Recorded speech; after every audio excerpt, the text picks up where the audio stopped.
Time for the Sprint post-race show as we welcome you back to Talladega Superspeedway and the driver of the two, Brad Keselowski, the 28-year-old holding off 27-year-old Kyle Busch to capture his second Talladega victory as our owner, Roger Penske, first time ever for Penske in victory lane at Talladega. And the close inspection he clears. Meanwhile, Matt Kenseth, who dominated, led the most laps. He's standing by with our...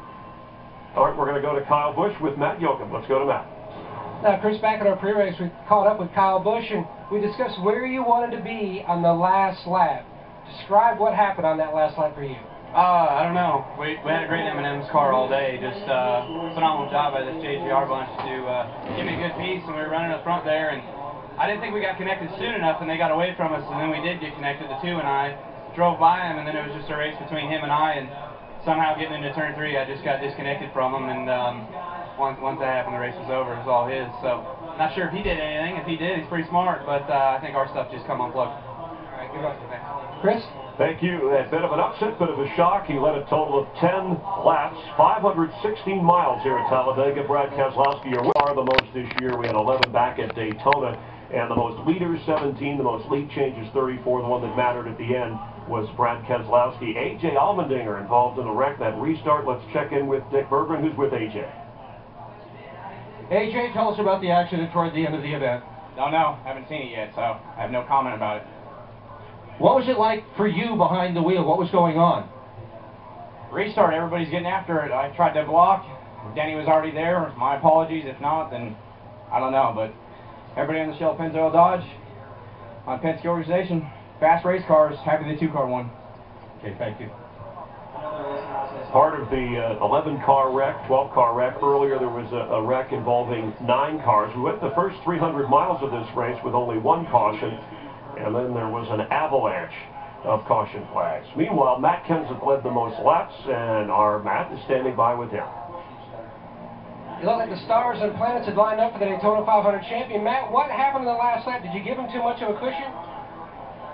Yeah. I mean, our best by far was really fast all day. Nobody could really stay locked to it, and they couldn't at Daytona either. And we had success in the 150s and the 500s. So just a bad job by me at the end there. Greg gave me a great push, and we got over to turn 2. And by the time I realized he was separated by 4 car lengths. And I knew if I slowed up to him, them 2 were going to pass me. I knew if I stayed in the gas, them 2 were going to pass me. So I just kind of waited for him to get back to me and kept going. So that was just a poor job in that last restart. I should have just drug the brake and make sure he stayed sealed up so we had a chance. All right, thanks, Matt. Yeah. So Matt Kenseth now 0 for 25 in his career at Talladega. Let's get some final thoughts from Darrell, Larry, and Mike in this race. And Mike, you talked about Talladega being unpredictable, and Darrell started the day talking about having good vision, which Brad Keselowski had in the end.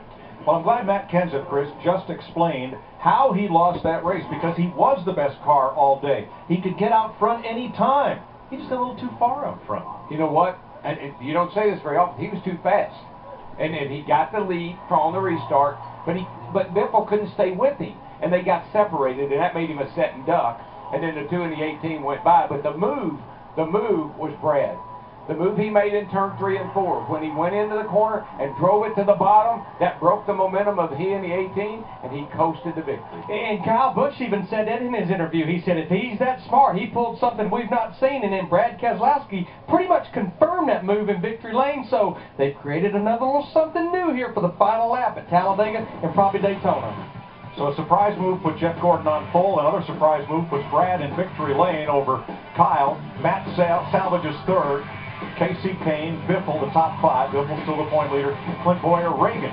Trevor Bayne, a nice rebound. Dale Earnhardt Jr., 9th. Jeff Burton, 10th. Yeah, you saw David Reagan there, and how about David Gilliland there in the 38 car? That's 2 top 13 finishes for Front Row Motorsports here. Michael Walker doesn't get to race often. 19th, lead lap finish. Kurt Busch. Couple of really good cars. Down. The 11 and the 14 and the 29, 23rd, 24th, 25th. 3 cars that I thought had a shot at winning this thing. And they all took a hit in the Sprint Cup standings as well as in the final tally.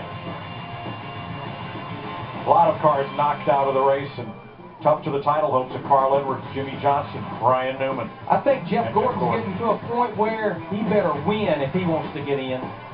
Danger. Won't do it. He's in the danger zone there. Chris?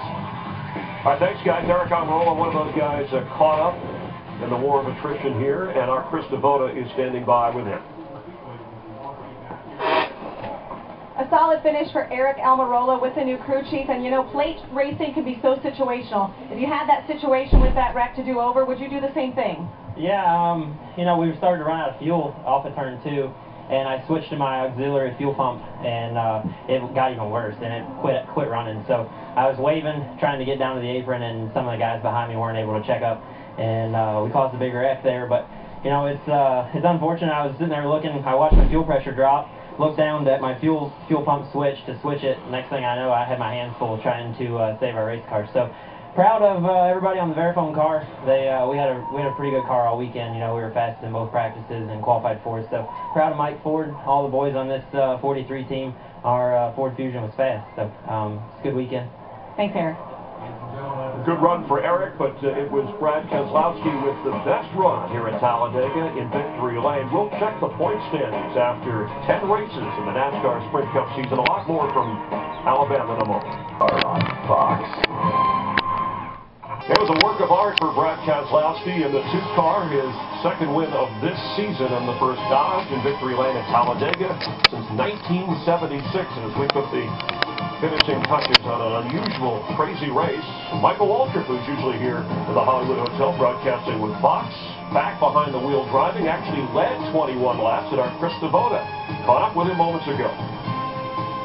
Michael Waltrip with his dual roles today, and I know the plan was to team up with Denny Hamlin, but at these plate tracks, plans don't always work out. Yeah, we took off, and the guy in front of me didn't go. I let off, and I got clobbered. It's just chain reaction. I'd say I had a ball, though, and now I'm going to be better on Fox, because those guys speak in code out there. It's crazy, and we're out there in the middle of them and seeing how they drive and the moves they make. I'm just really happy I got to experience it and hope for a better finish, but enjoyed myself. We enjoyed it, too. Thanks, Michael. Thanks, Krista. Michael, it's fun seeing you back out there. Restrictor plate racing. So after 10 of the 36-point races, remember at 26 we go to the chase.